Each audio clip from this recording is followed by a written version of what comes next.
Do you know America has something up its sleeves, a project that can cool down the Earth? Desert amplification is a process in which the temperature of the whole place is increased because of the presence of the desert. This is something that has been going on for quite a while now. If you're new here, don't forget to subscribe and press the bell icon for regular updates. There's a lot of similar content that you love, so don't forget to check it out. Let's get started. Scientists conducted an experiment in which they analyzed, observed, and projected surface temperature anomalies over land between 50 degrees south and 50 degrees north for the years 1950 to 1999 by large-scale ecoregion. They discovered that the driest ecoregions, including the Sahara Desert and the Arabian Peninsula, consistently and persistently experienced the most robust warming over these 30-year period, indicating desert amplification in a warming climate. This amplification increases linearly with a global mean greenhouse gas radiative forcing. It is primarily due to a stronger GHG-enhanced downward long-wave radiation forcing reaching the surface over drier ecoregions as a result of a warmer and thus moister atmosphere as a result of rising GHG concentrations. These findings suggest that in low and mid-latitudes, where surface warming rates rely inversely on ecosystem dryness, desert amplification may reflect a fundamental pattern of global warming linked to water vapor feedbacks over land. Because deserts are exceedingly dry and therefore particularly sensitive to changes in water vapor, it is expected that desert amplification will involve two different forms of water vapor feedback that peak in the tropical upper troposphere and close to the surface over deserts respectively. I know this was a little bit difficult to understand, but I hope you get the basic idea. But this is not the only threat that the desert possesses. There's also the threat of desertification. Desertification is a process in which the desert expands itself, something that the Gobi Desert is doing, but that's a topic for some other day. Somehow, we can control desertification, but desert amplification is still a problem. But now I guess we're near a solution, and that solution came because of Tucson. Tucson is rumored to develop into the planet's greenest desert metropolis. It is located in southern Arizona, a region of the western United States noted for its desert climate, which features extremely hot summers and mild winters.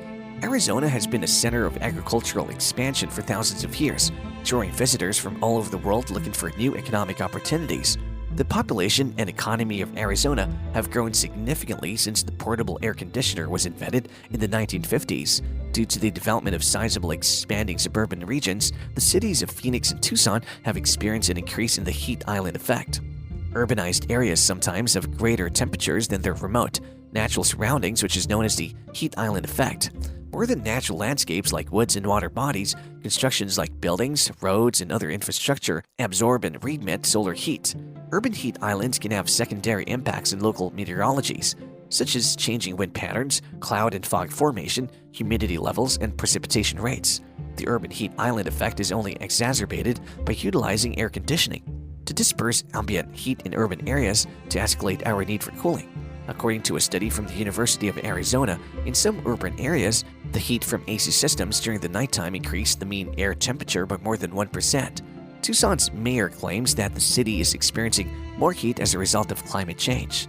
To address the heat island effect, the city of Tucson is going to implement some amazing green infrastructure initiatives, utilizing very low-tech, low-cost methods to become the top carbon-neutral city by 2030.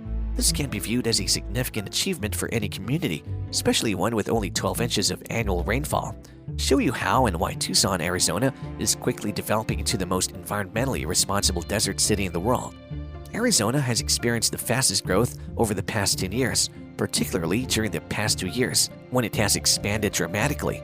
More people work from home and young families are looking for cheaper homes. As a result, there has been a demand for lush, verdant, walkable areas with amenities. There are numerous options, but not all of them are sustainable. Unfortunately, the vast lawns found in some of the state's most coveted and well-liked green areas require a lot of water to keep green.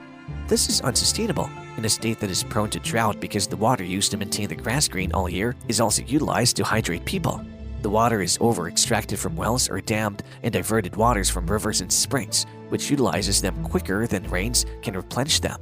The treatment and filtering of the water cost money and use resources. These non-native grasses frequently need pesticides and petrol-powered gardening equipment to be managed, both damaging the watershed near the residents. Additionally, the urban setting hinders groundwater from refilling. Paved surfaces cause water to run off rather than swiftly absorb into aquifers. water tables decrease and rivers begin to dry up as Arizona continues to use up the ancient groundwater without replenishing it. The Colorado River system, which provides 36% of Arizona's total water consumption and is pumped 300 miles to Tucson, has been suffering from severe drought for the previous 19 years. Lake Mead's reservoir levels have fallen to historically low levels as a result. The city council's head of staff noted, Tucson is one of the American cities that is warming up the fastest. Because of climate change, our forest canopy is below average, and some locals are worried about the limited supply of fresh water that is dwindling. One such Tucson citizen decided to take action. Brent Lancaster has made a name for himself as an inventor in the field of green infrastructure. He saw how wasteful our daily habits are of our most valuable resource, fresh water. He wanted to create a sustainable environment for collecting rainwater, but doing so required him to do an illegal act. Brad decided to remove sidewalks and curbs in his neighborhood, two places where stormwater enters ecosystems along the side of the road. Some of the native drought-resistant trees that were planted there even provide food in addition to offering the much-needed shade and cooling effect.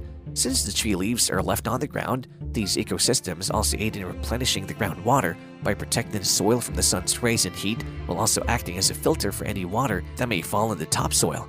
When topsoil is exposed, water will run off, degrading the ground and ultimately turning it into a desert. After many years, Brad's inventions in green infrastructure are assisting the desert in turning green once more. Brad was able to change the law as a result, make it legal to modify sidewalks and curbs. His designs, sometimes referred to as sidewalk bioswales, are presently being erected in various locations throughout Tucson. Since 2010, Tucson has mandated that new commercial property developers irrigate the landscape using 50 water collection systems. The city launched a rebate scheme in 2012 to promote water harvesting techniques. 2017 saw the debut of a grant for stormwater harvesting in Tucson. In order to adapt the city's infrastructure to water collecting activities in urban areas, the city now plans to plant 1 million native trees, assisting Tucson in turning into a carbon-neutral city by 2030, so improving the environment for coming generations. We enhance our personal health and well-being as well as the environment by designing a yard that's suitable for the desert. Since these gardens don't need pesticides or a lot of maintenance, we build a route to abundance. They maintain the cleanliness of the water cycle and lower utility expenses. Water can be stored in tanks to use for drinking water or showers, as well as later on in the garden. The garden can also benefit from the usage of gray water. We humans have been collecting water for thousands of years. However, for some reason, in modern life we seem to have forgotten how to do it. We consume water that has been transported across the globe when we might just as easily gather our own. According to Brad's concept, we need to change our perspective from commodifying water to communicating water. As a community, we can improve our local water resources by cooperating. Brad's inventions have improved his own area, and the city has also backed them. This demonstrates how each of us has the power to change the world.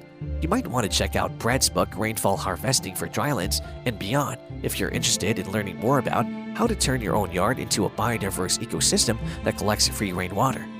To be honest, it's an excellent initiative from America's side to cool down the earth. Would you prefer this kind of harvesting at your house or in your city? What do you prefer?